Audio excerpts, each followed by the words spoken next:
William had always been good at reading people. It was something his mother often mentioned when he was growing up, how he could sense when someone was upset even before they said a word. But nothing had prepared him for the wave of sadness that hit him the moment he walked into the coffee shop that Tuesday morning. She was sitting by the window, her dark hair falling like a curtain around her face. Most people would have seen just another customer enjoying her morning coffee, but William saw something different. The way her shoulders curved inward, how her fingers traced the rim of her cup without purpose, the distant look in her eyes that seemed to be seeing something far beyond the busy street outside. Sarah had been coming to this coffee shop for 3 weeks now, ever since she moved to the small town of Millbrook. She chose the corner table because it felt safe, tucked away from the main flow of customers. The coffee wasn't particularly good, but it was warm, and warmth was something she desperately needed these days. Everything in her life felt cold and empty since the accident. William worked as a carpenter in town, but his real passion was helping people. He volunteered at the local community center, taught woodworking to kids on weekends, and somehow always knew when his neighbors needed a helping hand. His friends joked that he had a sixth sense for sadness, but William never thought of it as anything special. He just cared about people. That morning, he had stopped by the coffee shop before heading to his job site. He was building custom cabinets for the Peterson family, and Mrs. Peterson was particular about every detail. But as soon as he saw the woman by the window, work became the last thing on his mind. Her sorrow wasn't just visible, it was almost tangible, like a heavy blanket that seemed to surround her. Sarah stared at her reflection in the window glass. 6 months ago, she had been planning her wedding. She had a job she loved as a children's librarian, a cozy apartment she shared with her fiancé Marcus, and a future that seemed bright and certain. Then came that rainy evening in March when a drunk driver ran a red light. Marcus didn't make it to the hospital. The grief counselor had suggested a change of scenery might help. Sarah's aunt lived in Millbrook and had offered her the guest room for as long as she needed. So Sarah packed her few remaining belongings, quit her job, and drove 300 miles to a town where nobody knew her story. She thought anonymity might make the pain easier to bear, but instead, it just made her feel more alone. William ordered his usual black coffee and a blueberry muffin, but instead of leaving as he normally would, he found himself choosing a table near the window. He wasn't sure what he planned to do, but something inside him couldn't just walk away. He had learned to trust these instincts over the years. He noticed how she held herself so carefully, as if she might break apart if she moved too quickly. Her clothes were nice but hung loosely on her frame, suggesting recent weight loss. The book beside her coffee cup had bookmarks scattered throughout, but the same page had been open for the entire 20 minutes he had been watching. She wasn't really reading, just going through the motions of normalcy. Sarah became aware of someone's presence and glanced up to see a man at a nearby table. He wasn't staring exactly, but there was something in his expression that made her uncomfortable. Not threatening, but concerned, as if he could see right through the carefully constructed walls she had built around her grief. She closed her book and gathered her things, suddenly feeling exposed. William realized his attention had made her uncomfortable, which was the last thing he wanted. As she stood to leave, he found himself standing too, his body moving before his mind could stop it. She was already at the door when he caught up with her. "Excuse me," he said gently, causing her to turn around. Up close, he could see the exhaustion in her eyes, the kind that sleep couldn't fix. "I'm sorry if I made you uncomfortable back there. I just wanted to say that if you ever need someone to talk to, or even just someone to sit quietly with, I'm usually here around this time most mornings." Sarah studied his face, looking for hidden motives or false sympathy, but all she saw was genuine kindness and an understanding that surprised her. Most people, when they learned about her loss, either avoided her or overwhelmed her with awkward condolences. This stranger was offering something different, something without expectations. "I'm William," he said, extending his hand. "I know this might sound strange, but I can tell you're carrying something heavy. I don't need to know what it is, but I also don't think you should have to carry it alone." Sarah hesitated, her instinct to flee warring with a deep loneliness she had been trying to ignore. "Sarah," she finally said, shaking his hand briefly. His palm was rough with calluses, the hands of someone who worked with them, but his grip was gentle. "Would you like to walk for a bit?" William asked. "There's a nice park just down the street. Sometimes moving helps when sitting still becomes too much." Something in his tone, free of pity or curiosity, made Sarah nod before she could second-guess herself. They walked out of the coffee shop together, two strangers connected by an understanding that needed no words. The morning sun felt warmer on her face than it had in months, and for the first time since the accident, Sarah felt like maybe, just maybe, she wasn't completely alone in the world. William felt the rightness of this moment settle into his bones. He didn't know her story yet, but he recognized the particular weight of grief she carried. He had seen it before in his grandmother's eyes after his grandfather passed, in his neighbor's posture after losing his job, in his own mirror, during the dark months after his father's sudden heart attack. Pain had a language all its own, and William had learned to speak it fluently. The park was exactly what William had promised. A peaceful stretch of green with old oak trees and a small pond where ducks paddled lazily in the morning sun. Sarah found herself breathing easier as they walked along the winding path, the weight in her chest loosening just slightly for the first time in weeks. They walked in comfortable silence for several minutes before William spoke. "I come here when my mind gets too loud," he said, stopping beside a weathered bench that overlooked the pond. "Sometimes the ducks have better things to say than most people." Sarah almost smiled at that, the first genuine expression that had crossed her face all morning. "Do they give good advice?" she asked, surprising herself by engaging in the conversation. "The best," William replied seriously. "Very practical, mostly about the importance of finding good food and staying close to your flock." He gestured toward the bench. "Mind if we sit? I know I said we could walk, but these old work boots aren't made for long strolls." As they settled onto the bench, Sarah noticed how William positioned himself at an angle that gave her space, never crowding or making her feel trapped. It was a small kindness, but one that spoke of someone who understood boundaries and respected them. "You don't have to tell me anything," William said quietly, watching the ducks glide across the water. "But if you want to, I'm a pretty good listener. Comes with the territory of having 4 sisters who all think I'm their personal therapist." Sarah studied his profile as he spoke. There was something solid about him, not just physically but emotionally, like a tree that had weathered many storms but remained rooted. "4 sisters?" she asked, grasping for safer ground than the conversation she felt him gently offering. "4," William confirmed with a genuine smile. "I'm the youngest, which means I've been outnumbered since birth. Mary's a nurse in Chicago. Beth teaches kindergarten here in town. Lucy runs a bakery in Portland. And Jenny's finishing her residency to become a pediatrician. They're all brilliant and terrifying in their own ways." "And they all confide in you?" Sarah asked, finding herself curious despite her protective walls.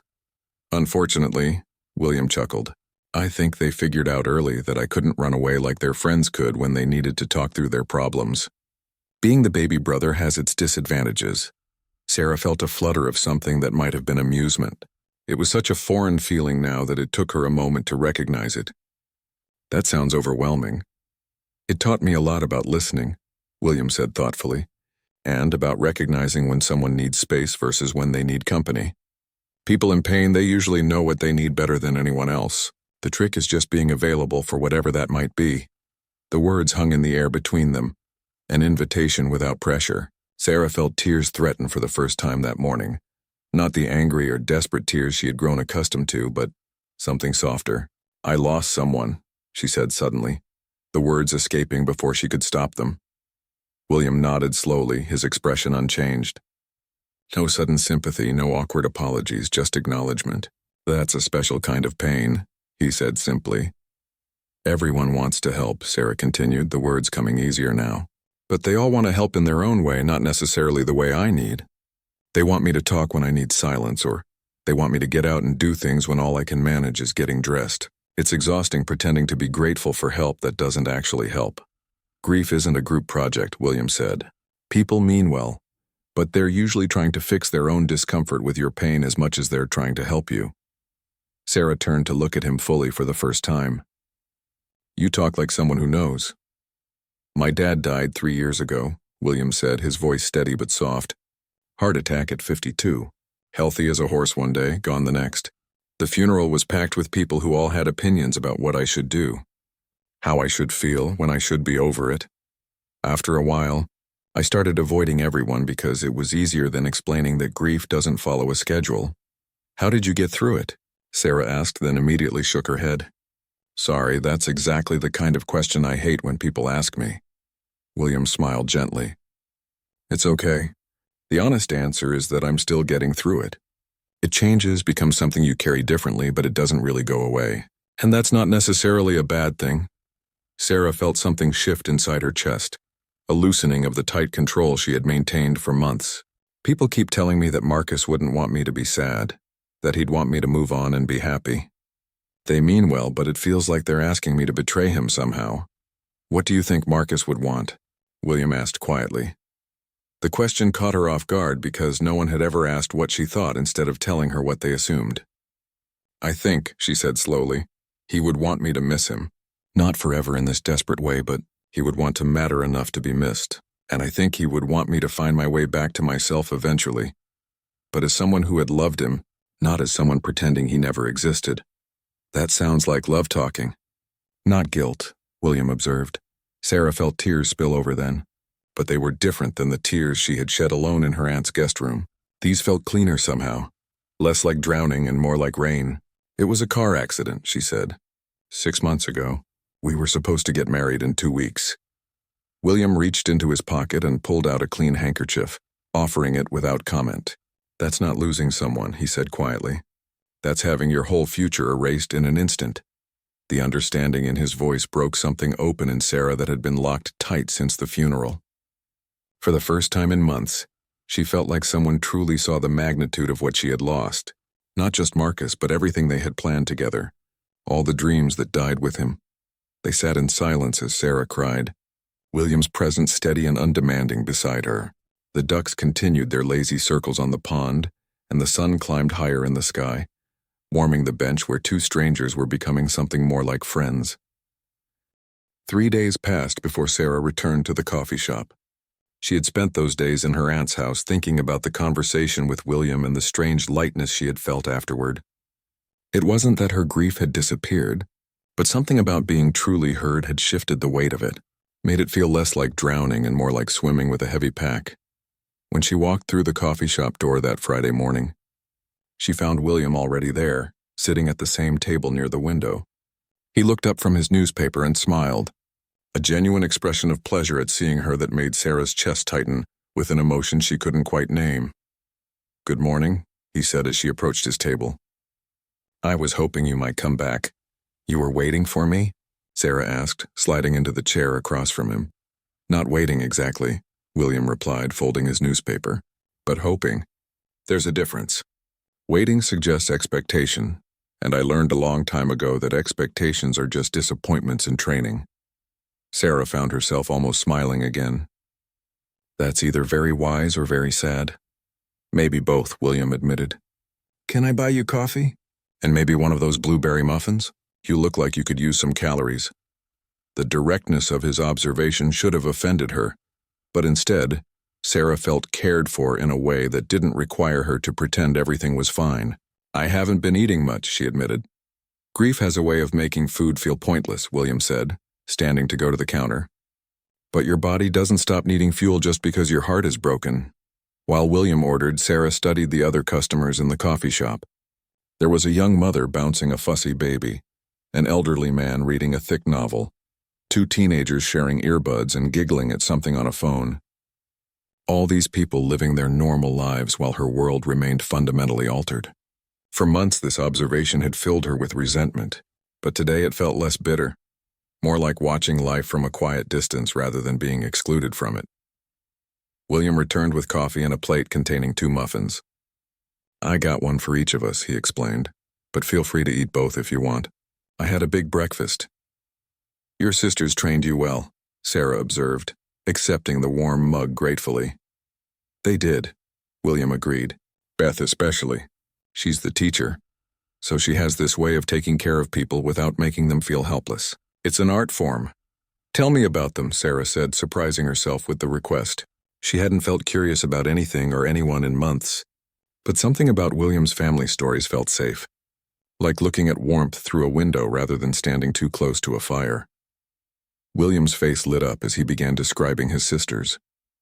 Mary, the oldest, who had moved to Chicago for nursing school and stayed for love, married to a jazz musician who played in small clubs on weekends.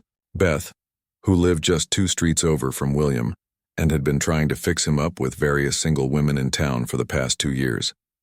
Lucy, the artist of the family, who had turned a small inheritance into a successful bakery and sent care packages to everyone every month. And Jenny, the baby before William came along, brilliant and driven and currently working 100-hour weeks at a hospital in Seattle. They sound wonderful, Sarah said, and meant it. Are you close? Very, William nodded. Sometimes too close.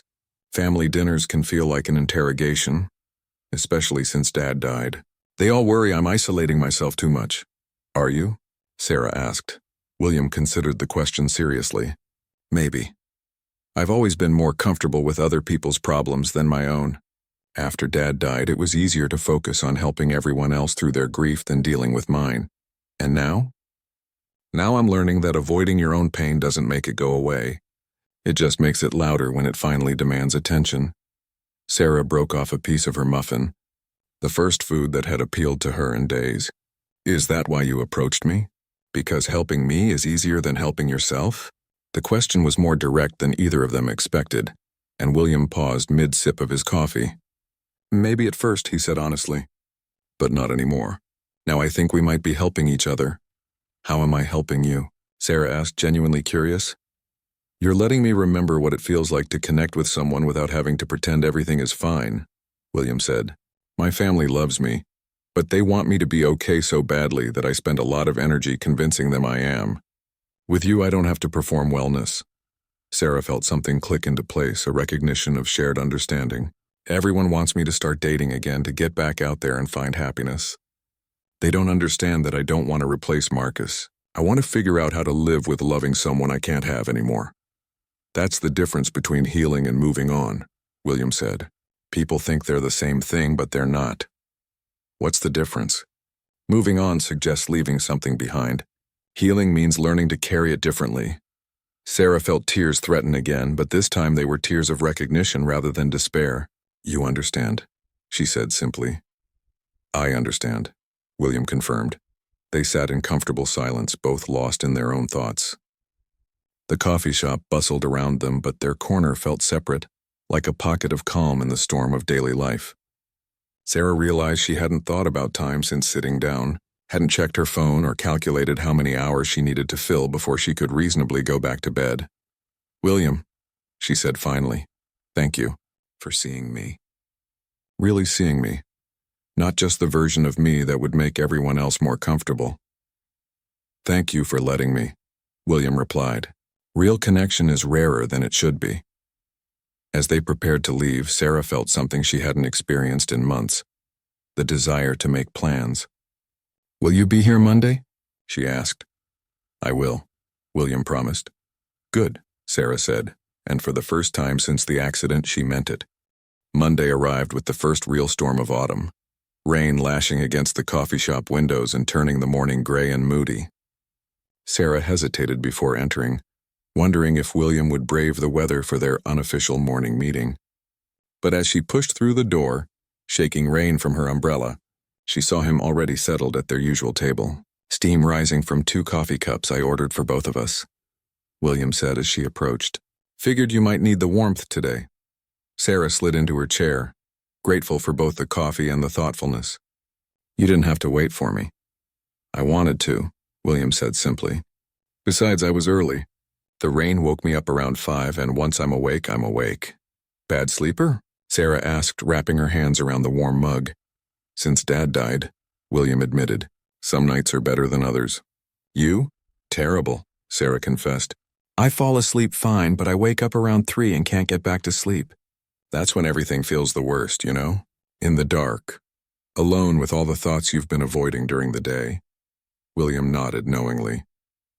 The 3 a.m. thoughts are the cruelest ones. Everything seems impossible at that hour. They drank their coffee in companionable silence, watching the rain create rivers down the windows. The coffee shop was quieter than usual, the storm keeping all but the most determined customers at home. Sarah found she liked the coziness of it, the sense of being sheltered while the world raged outside. Can I ask you something personal? Sarah said finally. More personal than what we've already discussed. William smiled. Sure. Why aren't you married? Or dating or whatever? You're clearly a good man and you can't be more than, 35? 32, William corrected. And I was engaged once, actually. About 4 years ago. Sarah felt a pang of something that might have been jealousy, which surprised her. What happened? Melissa was wonderful, William said, his tone careful. Smart, beautiful, ambitious. She was a lawyer in the city and we met when she was handling some legal work for the construction company I worked for at the time. Sounds perfect, Sarah said, though something in William's expression suggested otherwise. On paper, yes, but she wanted a different version of me than who I actually am. She loved the idea of fixing me up, turning me into someone more sophisticated, more urban. She wanted me to move to the city, change careers, basically become someone I wasn't. And you didn't want that? I tried to want it, William said honestly. I love her enough to try to become what she needed, but it felt like losing myself piece by piece. When Dad died, she couldn't understand why I wanted to stay here, why I needed to be close to family, why I couldn't just get over it and move forward with our plans. Sarah felt anger rise in her chest, hot and protective. She said that? About your father's death? Not in those exact words, but yes. She thought grief was something you scheduled time for and then moved past. She kept talking about not letting it derail our future, as if loving my father and missing him was somehow selfish. That's horrible, Sarah said. Meaning it. It was enlightening, William corrected gently. It showed me that we fundamentally understood love differently. For her, love meant moving toward a shared future no matter what. For me, love means accepting all the parts of someone, including their pain. Sarah felt something shift in her understanding of William, a deeper appreciation for the man who had seen her grief and chosen to sit with it rather than fix it. When did you know it was over? The night I came home from Dad's funeral and found her packing, William said. She said she couldn't watch me wallow anymore, that she needed a partner who could handle life's challenges without falling apart. You weren't falling apart, Sarah protested. Maybe I was. A little, William admitted. But I was also grieving. There's a difference between falling apart and being broken by something that should break you. Did you love her? Sarah asked, then immediately felt embarrassed by the question. Sorry, that's too personal. It's okay, William said. I thought I did. But I think I loved the idea of being the kind of man she could love. Real love doesn't ask you to amputate parts of yourself. They sat quietly for a moment, processing the weight of what he had shared. Sarah realized that William's understanding of her grief wasn't theoretical. He had lived through the experience of having his pain dismissed by someone who was supposed to care for him. I keep thinking about what Marcus would think of me now, Sarah said suddenly, whether he would recognize the person I've become. Tell me about him, William said, if you want to. Sarah felt the familiar tightness in her chest, but it was softer now, more like the ache of missing someone than the sharp panic of loss. He was funny, she said slowly. Not joke funny, but observational funny. He noticed things about people, about situations that other people missed. He could make me laugh even when I was furious with him. What else? He was patient. I'm not naturally. I want to fix things immediately, solve problems, move forward. Marcus could sit with uncertainty, with not knowing how things would turn out. He taught me to wait sometimes, to let things unfold. Sounds like a good teacher, William observed. The best, Sarah agreed. He was going to be a guidance counselor. He just finished his master's in counseling psychology. He wanted to work with high school kids, help them figure out who they were becoming. He sounds like someone who would understand grief, William said quietly. Sarah felt tears start, but they were the gentler kind again. I think he would hate seeing me so lost, but I also think he would understand why I can't just snap back to normal. He always said that real emotions deserved real time. Wise man, very wise. Sometimes I wonder what he would tell me if he could see me now. What do you think he would say? Sarah considered the question seriously. I think he would tell me that love doesn't have an expiration date, but that staying frozen in place isn't the same as staying faithful to his memory. He would want me to carry our love forward, not bury myself with it. That sounds like love talking again, William said. Yes, Sarah agreed. It does. Outside, the storm was beginning to pass, the rain softening from a downpour to a steady patter. Sarah realized she had been in the coffee shop for over an hour and hadn't once thought about leaving. hadn't felt the restless anxiety that usually drove her to isolate. For the first time in months, she was exactly where she wanted to be. 2 weeks had passed since that rainy Monday, and Sarah found herself looking forward to her mornings with William in a way that both comforted and unsettled her. Today, she arrived at the coffee shop to find him missing from their usual table. A flutter of something that felt dangerously like disappointment settled in her stomach as she ordered her coffee and sat alone. She had been there for nearly 15 minutes when William burst through the door, his face flushed and his breathing slightly labored. "I'm so sorry," he said, sliding into his chair. "Family emergency." "Well, sister emergency, which is basically the same thing." "Is everything okay?" Sarah asked, surprised by how genuinely concerned she felt. "Beth's getting divorced," William said, running his hands through his hair. "Her husband moved out last night and she called me at 6 this morning in tears.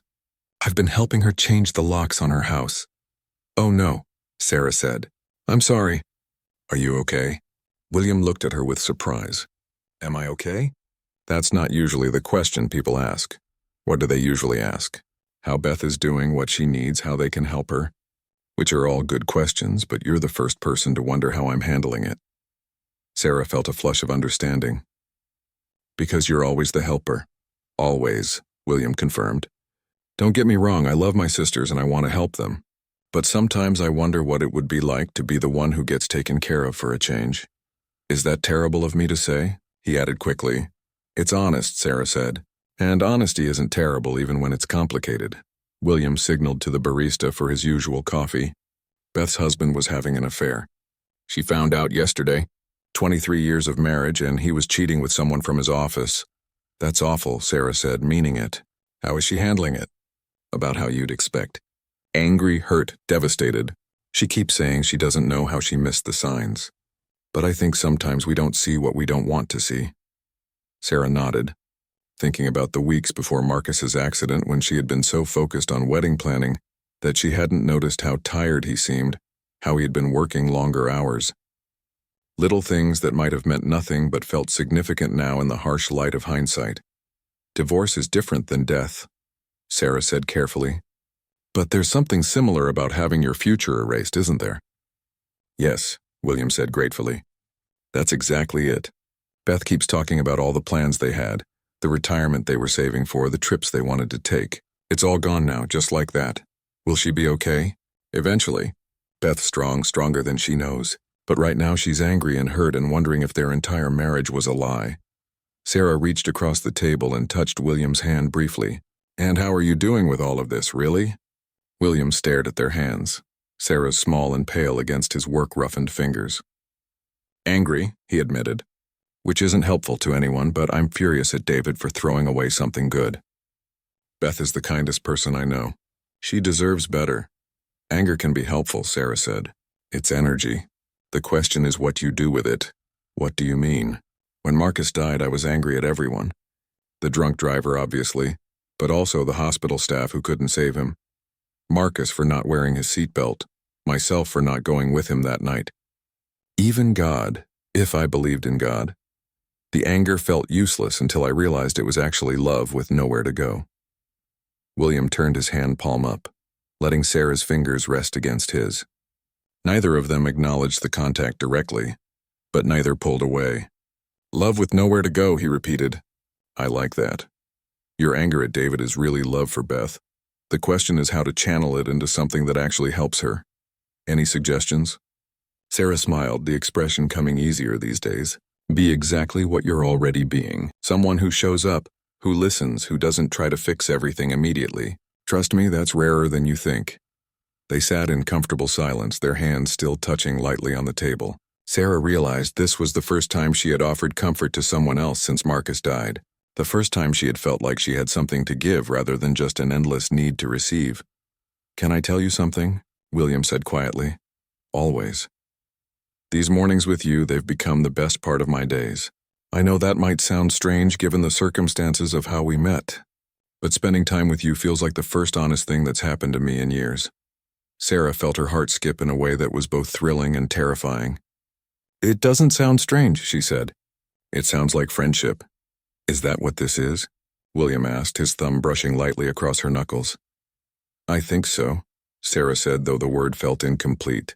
A friendship built on understanding each other's pain. The best kind, William agreed. But William, Sarah continued, her voice growing serious, I need you to know that I'm not ready for anything more than this. I may never be ready. This thing with us, it's precious to me, but I can't offer you hope for something I'm not sure I can give. William squeezed her hand gently.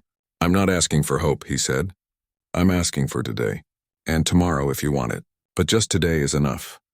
Sarah felt tears threaten, but they were good tears, grateful tears. Just today sounds perfect. Good, William said, releasing her hand and sitting back. Now, want to help me figure out how to be useful to Beth without taking over her entire life?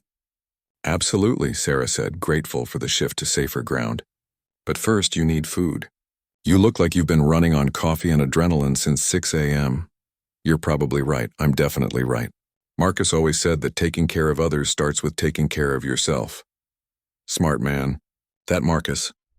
Very smart, Sarah agreed, and for the first time, saying his name in the present context felt like honoring his memory, rather than reopening a wound. The call came on a Thursday evening while Sarah was reading in her aunt's living room. Beth's voice was tearful and desperate on the other end of the line, asking if Sarah could come over. William was out of town helping Lucy move her bakery to a larger location, and Beth didn't want to be alone with her thoughts. Sarah found herself saying yes before she could second-guess the decision. She had never been to Beth's house, had never spent time with William's family, but something in the woman's voice reminded her of her own darkest moments when being alone felt dangerous. Beth's house was a cozy craftsman with a wraparound porch and flower boxes that had been lovingly maintained. But tonight, it felt hollow, as if the happiness that had once filled it had been surgically removed. Beth answered the door in pajamas and a robe, her eyes red from crying.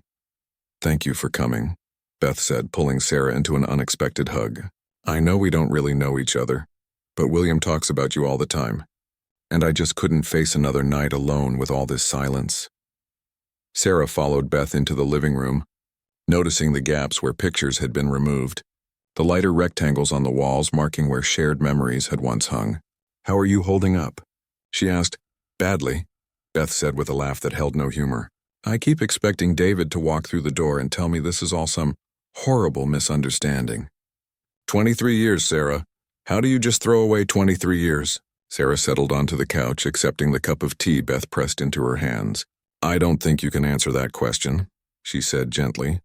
At least not in a way that will make any of this hurt less. William said you'd understand, Beth said, curling up in the opposite corner of the couch. About having your future disappear overnight. Different circumstances, but yes. The vertigo is the same, that feeling of the ground disappearing beneath your feet. Beth's eyes filled with tears again.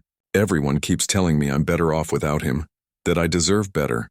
And intellectually I know they're right, but my heart doesn't care about what I deserve. My heart just knows that the person I plan to grow old with is gone. Sarah felt the familiar ache of recognition. People mean well when they say those things, but they're trying to fix something that can't be fixed with platitudes.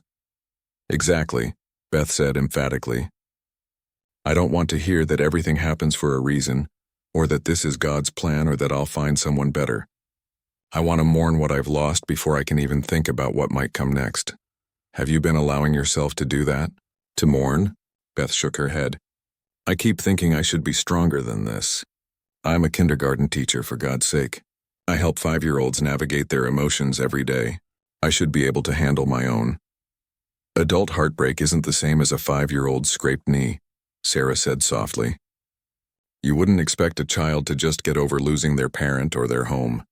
Why are you expecting yourself to just get over losing your marriage? Because I'm supposed to be the adult, Beth said, but her voice was uncertain.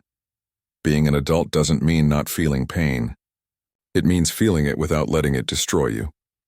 They sat in comfortable silence for a while, sipping their tea and listening to the old house settle around them. Sarah realized this was the first time since Marcus's death that she had been the one offering comfort instead of receiving it, and it felt both foreign and natural. Can I ask you something? Beth said eventually. Of course. How do you live with loving someone you can't have anymore? William told me about Marcus, about how much you loved him. How do you carry that without it crushing you? Sarah considered the question carefully. It was one she had been grappling with for months, and she wasn't sure she had a complete answer. "I'm still figuring that out," she admitted. "But I think it starts with accepting that love doesn't end just because the person does. The love is real and it's yours to keep. The question is how to honor it without letting it stop you from living." "Do you think you'll ever love someone else?" Beth asked quietly. The question hit Sarah like a physical blow, not because it was cruel, but because it was honest. "I don't know," she said finally. "For a long time, the idea felt like betrayal. But lately, I've been wondering if maybe the opposite is true. Maybe the best way to honor what Marcus and I had is to believe that love that deep is possible, even if it's different the second time." "That's beautiful," Beth said, tears flowing again. "And terrifying. Very terrifying," Sarah agreed. "But so is staying frozen in place forever. Is that what you've been doing? Staying frozen?" Sarah thought about her mornings with William, the gradual thawing she had experienced over the past month. "I was," she said. "But I think I'm starting to thaw a little. Very slowly, very carefully, but still. William's been different since he met you," Beth observed. "Happier somehow. More present." Sarah felt a flutter of something that might have been hope or might have been terror. "We're friends," she said carefully. "I know," Beth said with a small smile. "But friendship is how the best love stories begin, isn't it? When you already know you can trust someone with your pain, everything else feels safer." "Beth," Sarah said gently, "I'm not ready for a love story. I may never be ready." "I'm not saying you should be," Beth replied. "I'm just saying that William is good at waiting for things that matter, and you clearly matter to him." They talked until nearly midnight, sharing stories about their respective heartbreaks and the strange process of rebuilding identity after loss. When Sarah finally left, she felt lighter somehow, as if helping Beth had reminded her that she was still capable of being useful to another human being. Driving home through the quiet streets of Millbrook, Sarah found herself thinking about William's patient presence in her life. The way he had never asked for more than she could give while somehow making her want to give more. For the first time since Marcus's death, she allowed herself to imagine a future that wasn't just about surviving each day, but about actually living again. The thought terrified and exhilarated her in equal measure, but tonight, sitting with Beth's pain and offering comfort, she had remembered something important. She was still capable of love, still able to show up for someone else's heartbreak. Maybe eventually she would be capable of more than that. Maybe, but not tonight. Tonight was enough to simply know that maybe still existed. 6 months after that first morning in the coffee shop, Sarah stood in William's workshop watching him sand a piece of cherry wood that would become part of a dining table. The late afternoon sun streamed through the windows, highlighting the concentration on his face as he worked. She had started visiting him here on weekends, initially drawn by curiosity about his craft but staying for the peaceful rhythm of his work and the easy conversation that flowed between them. "What are you thinking about?" William asked without looking up from his work, somehow sensing her contemplative mood. "Time," Sarah said, settling onto the stool he kept by his workbench for her visits. "How strange it is. 6 months ago I couldn't imagine surviving another day, and now here I am making weekend plans and looking forward to things again." William paused in his sanding and looked at her fully. "How does that feel?" "Surprising," Sarah admitted, "and a little guilty if I'm honest. Like I'm betraying the person I was when the pain was fresh. Or maybe you're honoring the person you were before the pain," William suggested gently. "Maybe healing isn't about becoming someone new, but about finding your way back to who you've always been, just carrying more wisdom." Sarah considered this, watching the wood shavings curl away from his sandpaper. "When did you get so wise about grief?" "When I stopped trying to fix it and started trying to understand it," William replied, resuming his work. Turns out they're very different things. They worked in comfortable silence for a while, Sarah organizing his tools while William shaped the wood with patient precision. This had become their Sunday routine over the past month. She would bring lunch, he would teach her small woodworking techniques, and they would talk about everything and nothing while the afternoon stretched around them. "William," Sarah said suddenly, her voice more serious than their conversation had been. "Yeah, I need to tell you something. And I need you to hear it without trying to fix it or solve it or make it better." William set down his sandpaper and gave her his full attention. "I'm listening." Sarah took a deep breath, gathering her courage. "I think I'm falling in love with you, and it terrifies me." The words hung in the air between them, honest and raw. William's expression remained calm, but she could see the emotion flickering in his eyes. "Tell me about the terrifying part," he said quietly. "Loving Marcus was easy," Sarah continued, her voice stronger now that she had started. "We were young, we had nothing but time and possibilities.